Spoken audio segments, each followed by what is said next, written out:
especially when we know that, kids are coming from different areas and we can see what somebody really honing in on what they do well and be able to share that in a more systematic way that lends to this collaborative nature. And again, I think the outcomes and recommendations at the end are still to the stakeholders group, but I wonder and offer a part of process in prioritizing again these orders, if there's consensus here that number 6 is where they prioritize. And again, this may be too specific. Maybe it's just more food for thought for the stakeholders as they move forward in the process. But maybe there's a place here to bring forward those best performing charters and public schools and have a conversation about why do you think you're having this success. It's again, food for thought for all of us as we continue this. I see Ms. Newton with question, comments. When I looked at this, I kind of looked at it through the lens of a teacher and looking at curriculum and planning. And one of the things that we do, if you look at the big picture, you get overwhelmed, and that's kind of how I felt when I read this. But when we look at teaching, sometimes we think about, well, what results do I want? Okay, and what's the essential question that's going to get me to that result? And I think from listening to y'all last year in March and then listening today, I think that what we want to provide opportunities for teachers and schools and districts to be able to collaborate with one another. And what can we do to make those opportunities? That was one of the reasons Megan and I got so excited a while ago. We heard about the chat room, and we got excited, and that was an opportunity for a teacher in a small district to be able to collaborate with another 7th grade math teacher. What can we do to create those opportunities for collaboration and sharing those good ideas, those good things that are happening in the public school, in a charter school, wherever it might be, and just creating that atmosphere that we're all in this together. And the common goal is for every child to have an opportunity for a good education. I couldn't agree with you more, and I wonder if that's something the stakeholders group could help hone in on without having to contract an outside research entity. It feels that might be a role, and again, it's for them to converse around it. We're here not to micromanage you, but to give guidance is my understanding out of this, and you all from there will define the process based on the guidance. But I wonder if, again, there's an opportunity here, if that even sounds in the right direction of being able to. Yeah, absolutely. This is very helpful. We're quite grateful to you. We recognize that a lot of information is out there.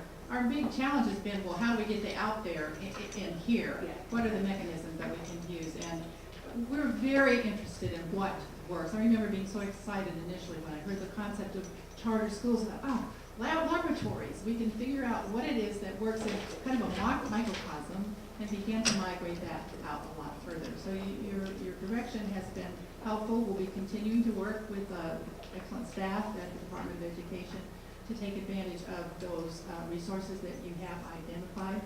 So we thank you, and I think we're very much encouraged. One thing I can share is when the public law for educating handicapped children was passed, those of us in special ed in the Central Arkansas area to work together, and maybe you had a certain handicapping condition that you only had like 7 students in the whole county, but there wasn't any point in all 3 districts duplicating that. So we would contract back and forth, make the arrangements for transportation, and I can see this kind of thing being helpful. And I also know that our 2 superintendents and the leaders of the charters are all very capable, and they want the kids to succeed too. And down to the teacher level, each 3rd grade teacher wants to be the best 3rd grade teacher there. And if all of those have that very similar goal, then no matter what school or charter school or which county district you're in, you're going to be in a terrific 3rd grade classroom with a terrific teacher who will get the best out of you. So I think that ultimately is our goal. I'm really sensing in this community, in particular, just a tremendous interest in these conversations. I know at least 2 churches that are having, investments of time this fall on exactly these conversations regarding public education in Little Rock and south of the river, and with an eye to, you know, both what does a healthy traditional education, public education system look like? What is the role of, and what does a healthy charter system look like, and how do they work together? I mean, I know of two churches that are having that conversation right now. So that says that this isn't just something that is a kind of educator level conversation, but really out in the community as a whole as a result of the events of the last couple of years. Right, and churches are even adopting different schools. And if they needed painting, or if they need a little extra this, or they need a dollar part in the imagination part, you know, whatever it is, then, you know, that way you're getting adults into there. And I was listening to an interview of an actor yesterday, and he was saying when he was in college, he went back because he grew up in a home with no male grandfather, father, any figure. So when he was in college, he went and volunteered in the elementary school so those kids could see, you know, a positive male influence. And so I think, you know, there's just so many ideas. You get people in the room and just start brainstorming and coming up with ideas, and I think that a lot of that would be of great benefit too. And we do appreciate the work you're doing. I watch every second of it on the live stream. Thank you very much. We do believe that the power is in communication and collaboration, and we intend to model that for our community. I was at one of those churches Sunday. I played hooky from my own church and had other things that were really pressing, but I thought it was really important to hear the community conversation. Thank you so much for your direction and for the work that you do. Don't go away though. I'm going to try and summarize this to make sure we're on the same page, if that's all right. So some of the key points that I heard here, and please anyone chime in if you've heard something different or understood differently. So first and foremost, it's to prioritize what you all can have easy access to in terms of data and do. So we're not prioritizing your time on an outside research entity, but what you all can actually control. And within prioritization of time on the 6 issues, at least to get started, it seems that there was some consensus around question 6 and the idea of collaboration. And within that, and coexistence, thank you. And that within that, the 2 questions to consider, at least from what I was hearing, is ways to get at what's working. How do we get to those best practices, what's working, both in public schools and in charter schools? And then how do we get to collaboration? Because those are 2 different questions, right? It's finding out what's working, and then and then being able to ask those that you all speak with, how do we get to collaboration? And getting some opinions. It would be great to hear from, I think, the traditional public schools and the charters. How do you think we get to collaboration to help inform? The third piece I heard here was connecting what you learn to ESSA, because what you're learning doesn't just have relevance for LRSD, it has relevance to our statewide plans. And so with that, would strongly love seeing you all host or collaborate on an ESSA listening forum is something I think to hear. And then the last thing I'm going to offer that hasn't been said, but I said it to Dr. Barth separately, I do want to make sure with everything that we've created in terms of committees, liaisons, and such, that we hold them all in equal value. And something that we've done for other committees, standing or temporary, is assign a board member to be that point person and to give monthly updates.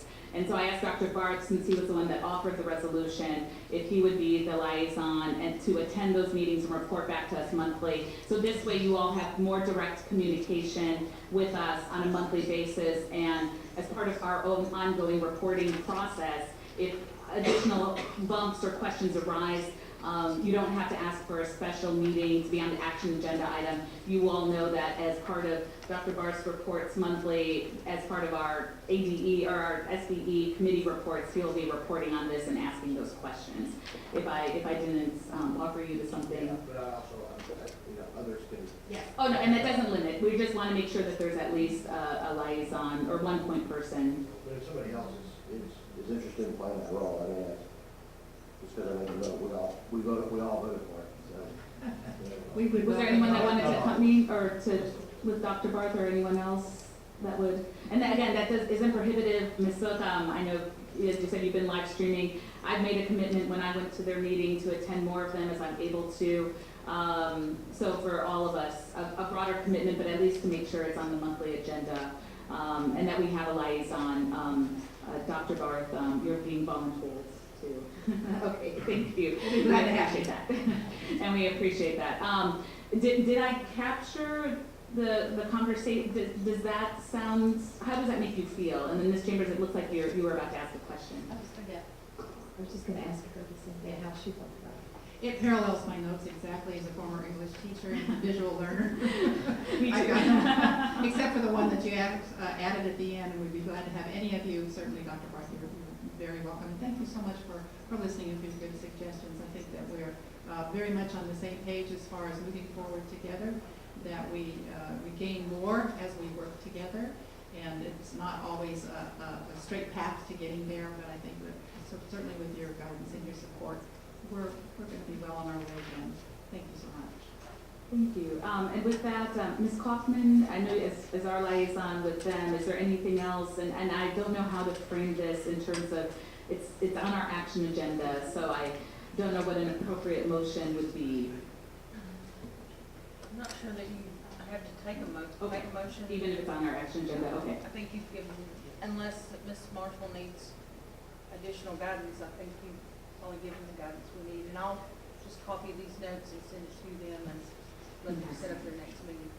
Thank you. Thank you so much. Thank you to all of our colleagues.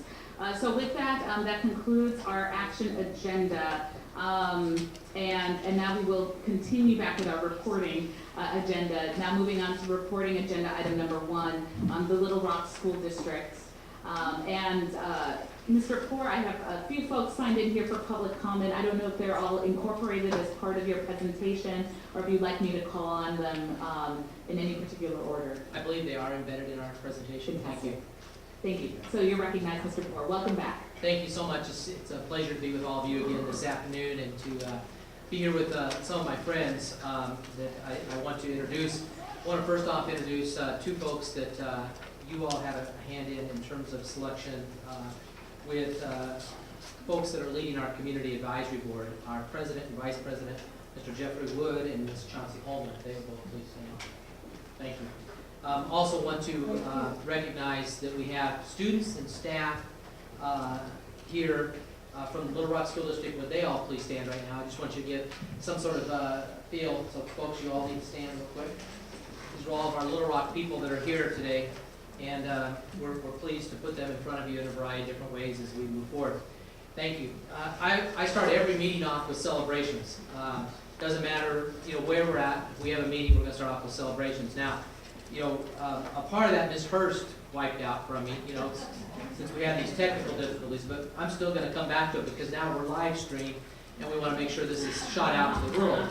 And so it was stated earlier by Ms. Hurst, and I will state again now, that we're in the process of having our our administrators trained to be prepared to utilize the approach of being able to do really strong instructional evaluations through the test system and through Bloomboard. And as a result of that training, there's an effort to try to calibrate so that everybody can be on the same page so that when you go into a classroom, you know whether there's quality instruction occurring. So when she said that there's 75% of our staff all agreeing to say, we understand what exceptional teaching is. We also understand where teaching is needing support. When you see 75% and you hear that that's coming from the Little Rock administrators and one of the top in the state and the nation, when I heard about this on Monday, Dr. Whitehorn, I think, was the first person to say it to me, the head of our middle school. Next thing, Mr. Burke, I can't wait to tell you. And then we had it come up again yesterday when I showed up to see this training at the end of the day with our elementary staff. I'm very proud of that. I'm also very proud of the fact that we just recently signed an agreement, and you'll hear more about this in a way that shapes it in the longer term view, but we just had an agreement with Delta Dental.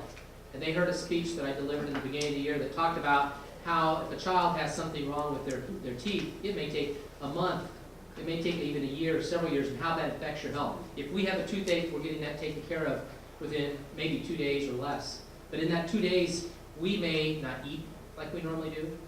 We may not sleep like we normally do. And our disposition might be a little bit crankier. So think of a child and playing that out. And think then in the classroom of how you may look at a child and say, oh, disinterested, angry, not there. We think maybe there might be a root to that.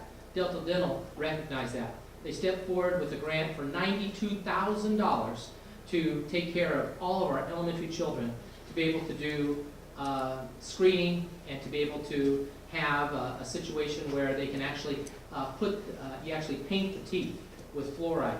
And as a result of that, that's a big celebration for us because that creates learners, people who can be prepared to be learners. And then finally, we have McClellan in the house, and they have started a kind of a social media frenzy that is awfully cool, where the male band members decided that what they were going to do every Friday, if you show up, the male band members at McClellan, they look like us business professionals. And then what ended up happening from that is there was a group of ladies that said, well, if they can do it, we can do it. And then so now, throughout the week, you have all sorts of different groups that are standing up proud of being a part of McClellan. And that right now has reached over 80,000 people through Facebook. I'm pretty proud of that. That also represents a little bit of a theme of what we're trying to bring to you today in terms of the power of us. And I hope that the PowerPoint will show up now magically and we'll start to proceed with that. When we think about the power of us in terms of what we want to do in terms of trying to move forward, and my slide's not moving forward, guys. There it goes. So often when we think about it, and maybe you've even had this in your own thoughts somewhere during the different parts of your life as a young person or as an adult or even as a state board member, think, what can one person do? And is one person able to have an impact? And I believe that one person can have an impact. And we all need to empower ourselves to think that we can go do something for children. I know that's why you serve, but we need to have that message spread out. Of course, if you get collective action of people all working together, now significant change occurs. Collective action. I've seen some pretty wonderful things within our community. St. Anne's Episcopal Church goes and works at one of our elementaries. And when they come in, every child has the following things happen for them. As they come in there, they get to get a backpack for their needs for the year. They get fingerprinted. Next, they go and get dental screening. Next, they go get a physician that gives them screening from Children's Hospital. And finally, that church works to give the kids the opportunity to get properly fitted for clothes, going so far to even have someone that's a seamstress there to adjust clothes if need be. All in one place. One church saying they can do it. I agree with what Mr. Barr said, that there's churches throughout our community that are stepping up right now as collective action. And we need more of that to happen in order to really have an impact. And of course, the other thing that can happen, especially is those of you that listen, whether you're out in the audience or live streaming today, for you as state board members, that collective action where you go move others. The things that you now will say about Little Rock School District at the conclusion of this, I can't tell you what to say, but the power of your voice will have an impact.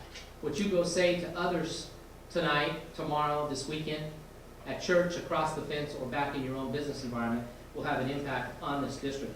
Everything that we do truly does matter.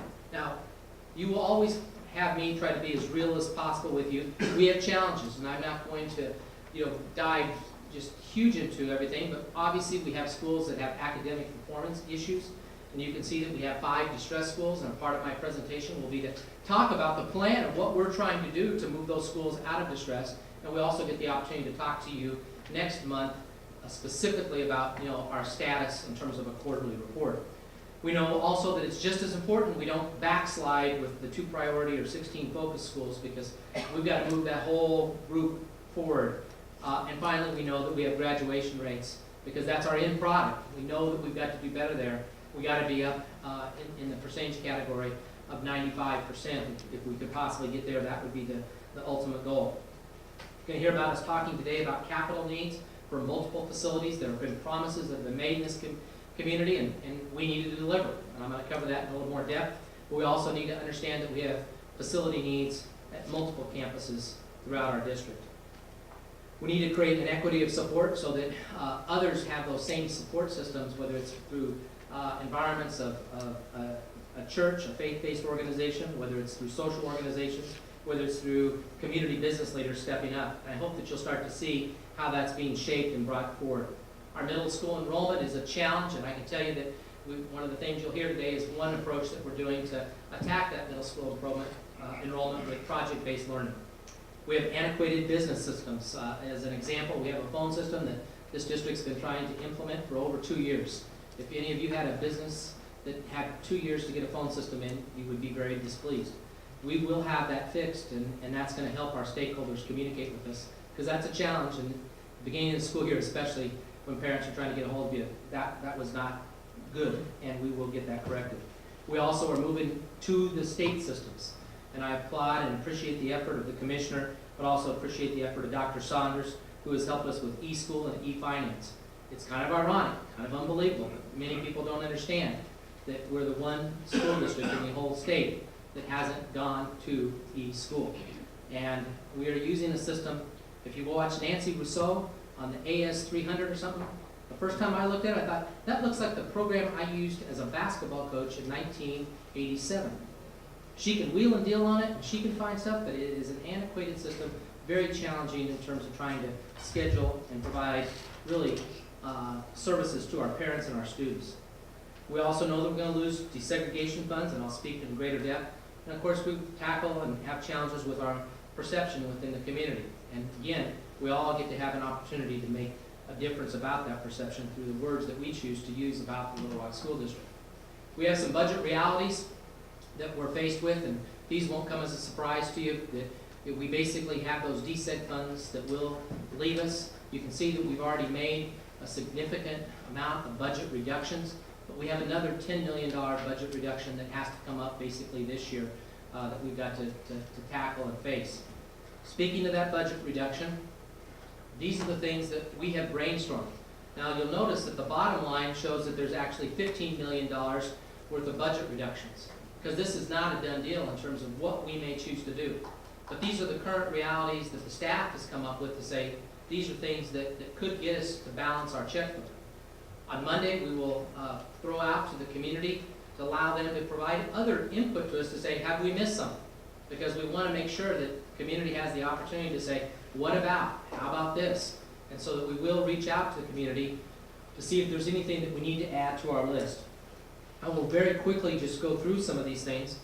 And obviously, when you say $3 million in terms of secondary staffing, you're talking middle school and high school, it doesn't mean that we will for sure do that $3 million.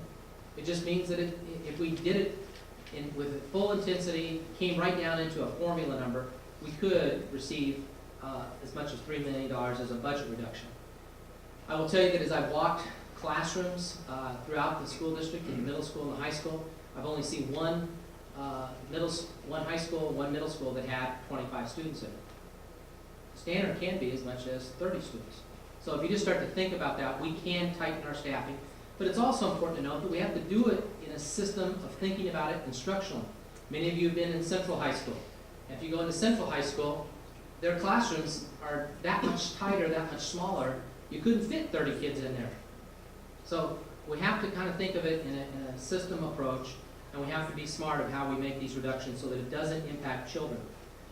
The next two items are actually items that we think that we can move forward, and will probably have the least amount of controversy, but the first item of transportation is really the transportation that currently exists for the school district as we move students to Pulaski School District and as we move them in North Little Rock. And so that will get eliminated as this DSEG order gets carried out. We also can tighten our own transportation system, and that could end up being about a 1.6. Various stipends, and I know that there will be teachers that will be watching this right now and wondering, well, what does this mean? It's just one of the possibilities. And of course, those are challenging decisions, but we hope that by being honest and in front with what are possible, we can look at those and determine whether it's the right call. Next, health insurance. That's a very challenging one because, again, it impacts our employees. But if you look at it, the Little Rock School District initially had a health payment where we were bringing in $350. If you look at that compared to the rest of the state, our contribution was so much more significant than any other place. There's already been a reduction made to bring it down to $275. Basically, every $25 that you reduce in terms of the district contribution, it nets us about $1 million worth of savings. But at the same time, when we think about that one, if you look at it, we also know that health insurance costs are rising for employees. And you also have to consider that this is impacting some of the people that are classified employees that have some of the toughest things to have a check have meaning for their life. So this is a tough, really every single thing on here is tough, because when you look at it, when you've already made an $18 million reduction, and now you're thinking about another 10, and when you have your budget tied to 75 to 80% people, you're going to impact some people one way or the other as you have to make these tough decisions. You can see also that we have school closures on there as a potential thing that could happen. We could, if we so chose, to end up closing 3 to 4 schools. We will have a process for that, and I'll go into a little more detail about that in just a minute so that you can understand how we will move forward on looking at utilization in general. We could privatize services for both custodial and for food service. Those are things where you actually allow a company to come in. I don't think that the employees in previous experiences lose their positions. They typically get hired because there's only so many of the workforce, so they could get rehired back, but it creates a different dynamic for the school district that could net us about $1 million. Of course, there's an item there to tighten the positions and reductions of the administration. That's always something that people want to see. If you're going to do something at the building level, you better make sure you're tightening in your central office, and we think we could see a cut there of $1 million. Finally, we are looking at tightening our legal expenditures, and we have gone out for bid or put out on the market to see if we can get an in-house legal counsel to complement the firm that we use to help us on other matters. But we think we could actually cut costs by having an in-house person. So how do you overcome some of these budget challenges? One is trying to be very transparent and trying to be inclusive. So just like reaching out to the community on Monday to share about, are there any other ideas? Follow-up to that will be allowing people to prioritize. If you had to look at this list now that we've completed it, what would you rate? 1 through 10 is the thing that you think, none of these may be attractive to you, but how would you rank them in terms of, here's the least item that I would want to have happen. So allowing different people and different groups to give us feedback on that. At the same time, we're going to have to allow people to have feedback and input in terms of the school utilization process. I've gone through that before. That's one of the most challenging things, and I never thought I'd have to go back to that. Colorado Springs, we had to close 9 schools all in one fell swoop.